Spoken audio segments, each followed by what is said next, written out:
BRN, where educators share what works. We book time to play because we have to. And when I did my research, that was exactly one of the top things that came out of conversations. I wish the school would just give me time, like you're saying, Dan, to play during the day.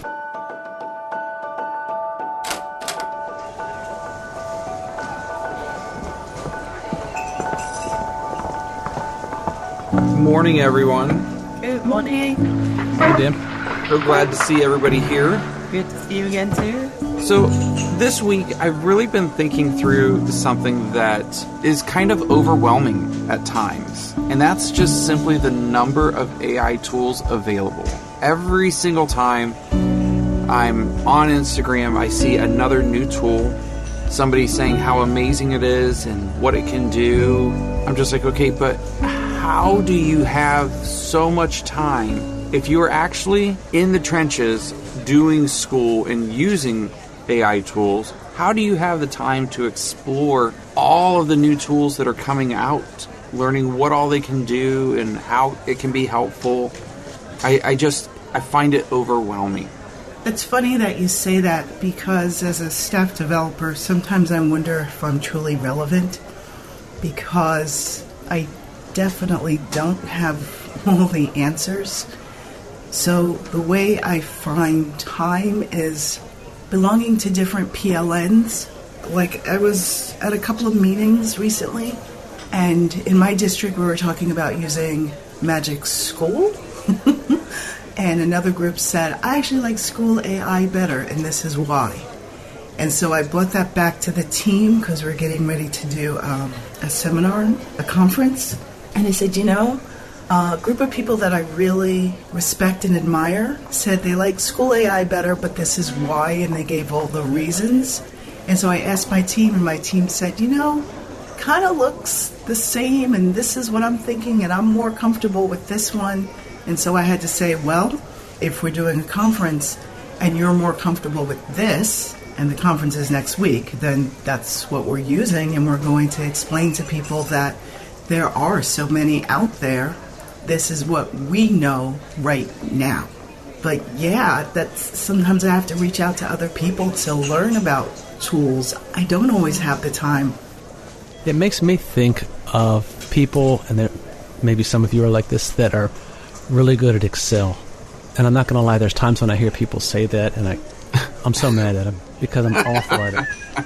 And I know exactly how efficient it is.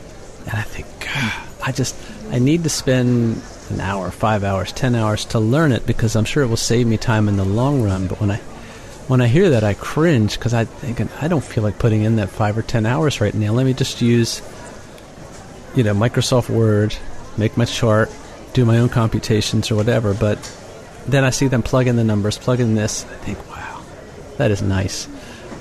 But I don't know if I'll ever be there.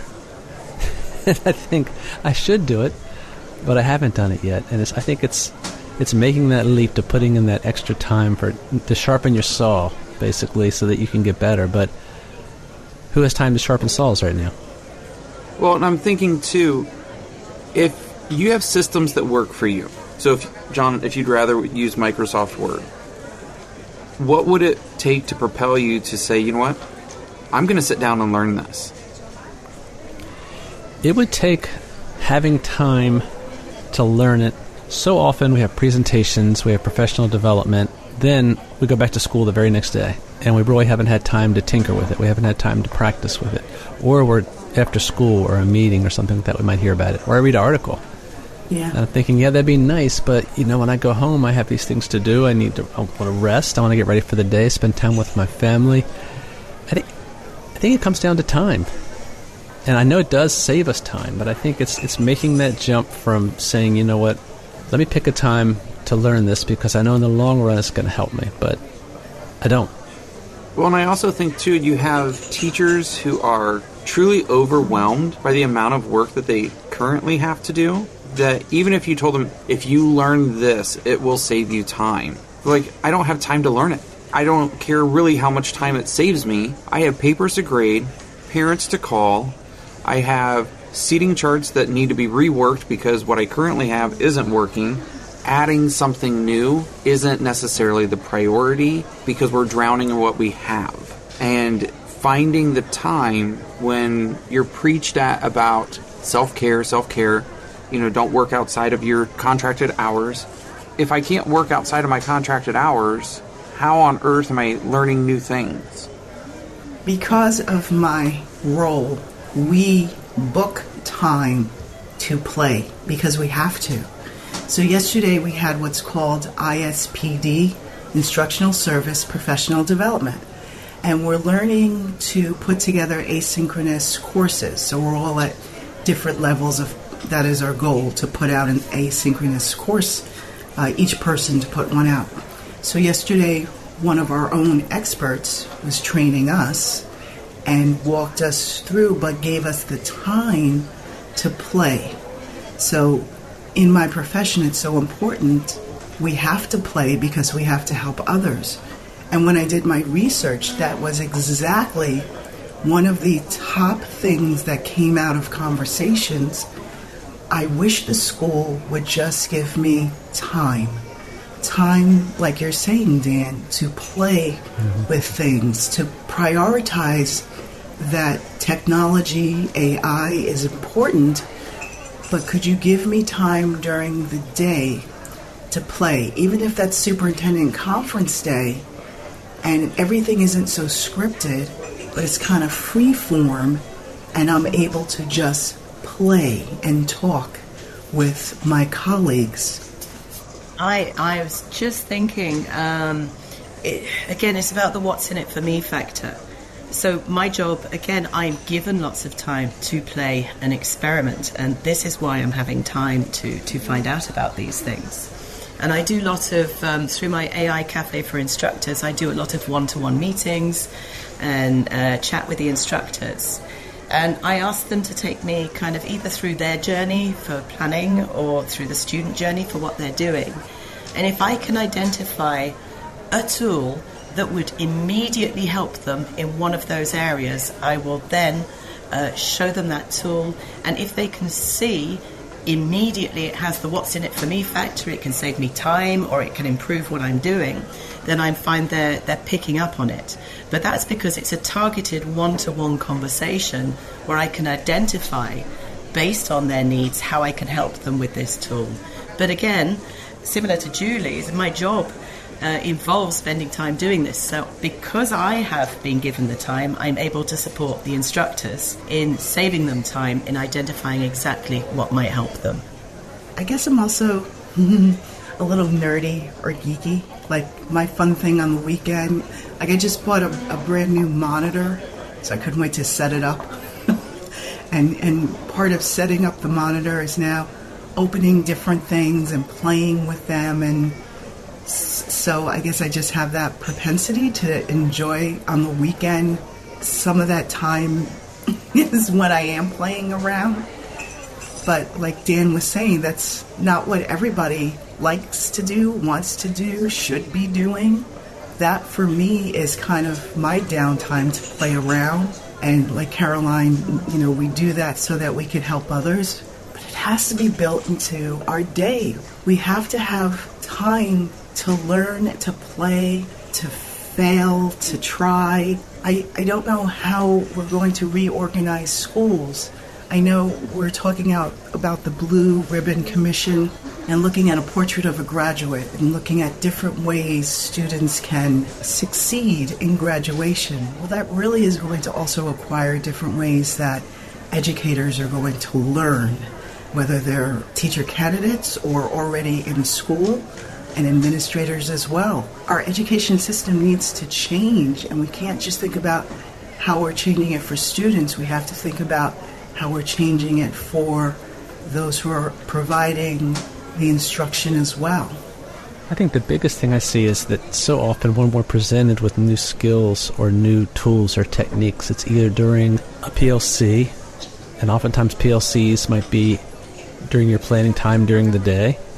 So you're sitting there for an hour and you're learning about something knowing that after that hour you're getting ready to go back to your students and you have to use the bathroom and you have to make a phone call and you have to do something else, or it's on a day where you're outside of the building but you have to do sub-plans and you're wondering how your kids are when you're not there and you're just thinking of everything else. It's if there's a way to take things off teachers' plates so that they can have a space where they can simply sit back, relax, and play, I think that would be huge.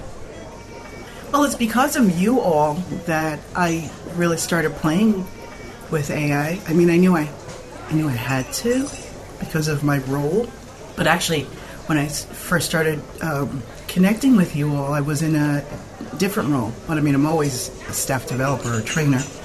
But it was because of you all. Listening to you gave me the courage to play around, and hearing some different things that you tried. Once I started playing around, I realized, wow, wait a minute, this is actually saving me time. It took, a minute or so to understand the nuances, and listening again to you all and your different acronyms and thinking about what I needed to give ChatGPT so I could get what I really wanted, and of course being thorough and reading what it was giving back to me and critiquing and saying, yeah, I like this, or that's not my voice, or I'm going to change this. But because of you all, I started playing with it and realized it is saving me time. And so now I'm in a position where I suggest that to others. So one of the issues at the moment is there are just so many new things coming out. And it feels like a tidal wave of these new AI tools and apps coming out, trying to stay on top of it. And I'm trying to sort of just pen and paper at the moment, create a concept map of functionality that's helping me get an idea, so at least I can group in a way the functionality of the different tools. Now, what I suspect is going to happen is that some of these bigger companies, Magic AI, for example, has so many different functionalities in it that you can find them all under one roof, a bit like school AI as well. And I do suspect that some of the AI, specialized AI bots that really take off are going to be watching for these smaller, newer companies coming out with different functionalities, slowly buy them up and incorporate them into their own bots. So I think it's going to start organizing itself better, and I think we're going to see a lot more specialized bots coming out with all these different functionalities in them, which I think would take away from some of this the feeling of panic that there's just so much stuff out there. But that's what I predict will happen in the near future. And I think that that's interesting. If you could explore one tool that has a lot of different applications within it, instead of 100 tools that are very specific in their own right, it would make it seem less overwhelming. Because if you're on one platform and you can click over here and explore this a little bit, and you're like, oh, that's really cool. Oh, I didn't know it could do that. But you're on one platform. That makes things, I think, much more manageable. I mean, it's kind of overwhelming. Like when we have that for our students, we're like, okay, you need to go to this platform for this assignment. You're going to go to this platform for that assignment. You're going to go over here. I need you to double click this, and then you're going to drag this down over to here and click on Clever and do. And there's way too many steps, right? For teachers, it's the same way. If we can go to one spot and get all of our shopping done, fantastic. Amazon. I don't want to have to go everywhere. It's like Amazon.com. You can buy almost anything on Amazon.com, and I think that might be why I go there all the time. Yeah, I mean, you can stream, you can listen to music, you can buy toilet paper, you can do everything that you need to do in one spot. And I think we like that for students as well, too, so they're not leaving to go to this place and that place that, right? A lot of schools use Clever or different programs, Go Guardian or whatever, to keep kids kind of locked into something so they're not just free out in the web looking for something else and trying to stay focused on what they're doing. So I do find it easier too when things are all in one place. I think, Dan, one thing for me is sometimes the presentation of AI as I see it on social media for people who are already in the game, already all in it, they've tasted the nectar. When I see some of this, it's almost as if they're saying AI has cured everything. And I think for folks, for some of us here, that our daily battles are more with behaviors and social emotional issues. I think we see that and we think, But then I was thinking about this when you posed this question the other day. I'm thinking, okay, maybe I'm not going to go to AI to help me with this one student's behavior, but AI can help me with something else and free up time so that when I get home, we're all exhausted. I don't have to go back and do this thing. I can use this to help this one little slice. I think it's approaching it as if it's going to give us help in this one area and not everything, because so often you see AI is curing everything. AI, and I'm not saying anyone here, obviously, but you see it, and people, they have their new books and they have their newsletters and they have their this, and I'll be honest, I'm cynical when I see that. I'm thinking, it's not making everything better for you. You're lying to me.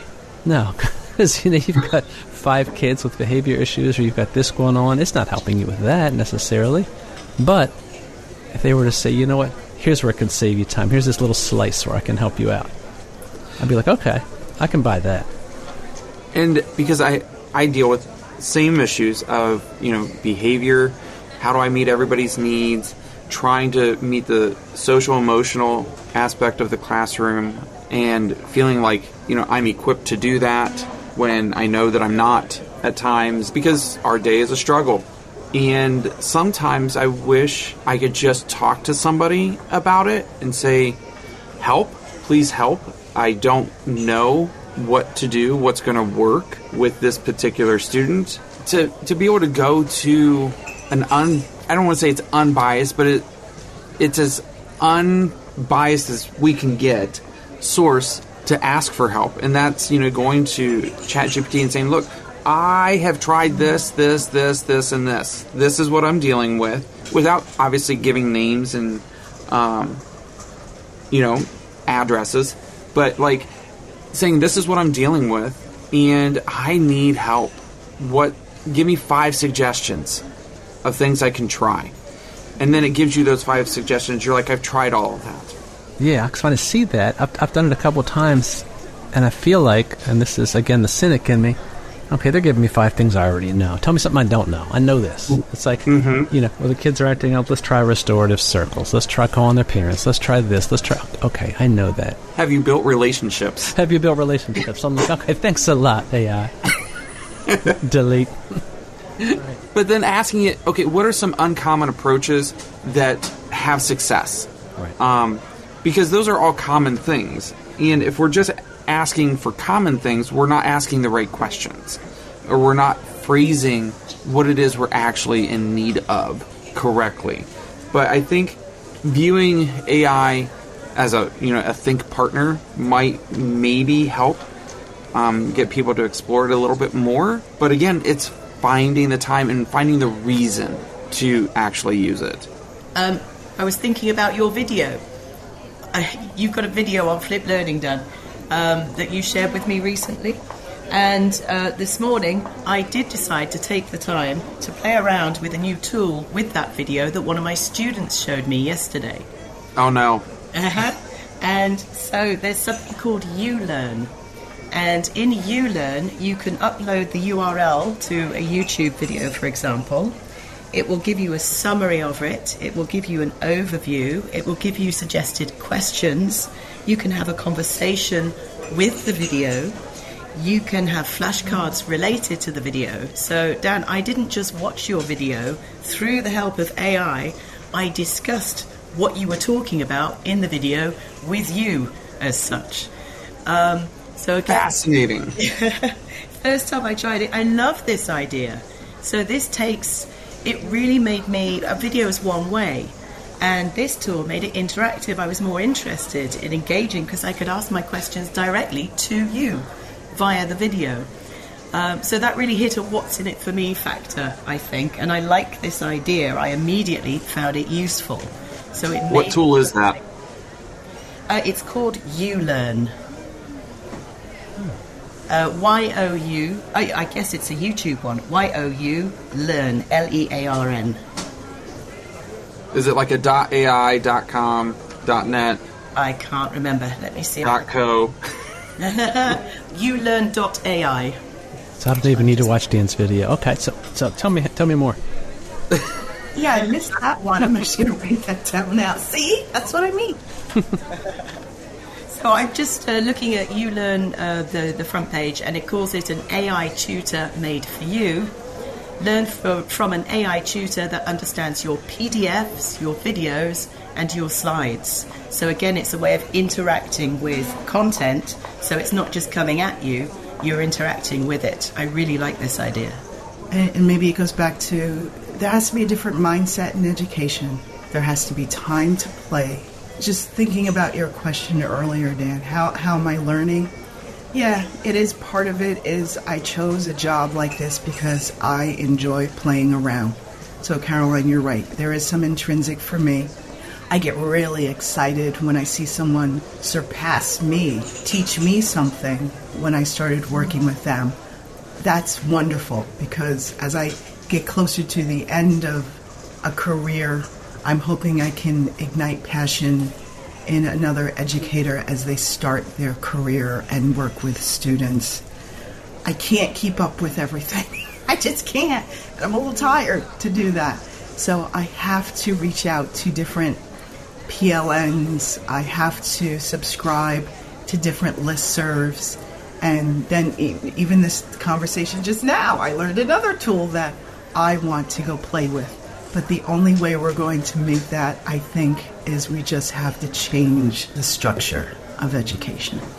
So it's a work in progress, but it definitely, I think, has to come from that superintendent. They have to recognize it for the whole agency, and then that way everyone else in the agency recognizes that that is of importance, and tries to find ways to do such. I don't think you could just do it in your own building isolation, maybe for a time frame, but it won't be sustainable. I think it has to really be a whole system change in your district. Well, and I think, Julie, you do bring up a good point. And as teachers, a lot of times I think we feel like there's so much outside of our control.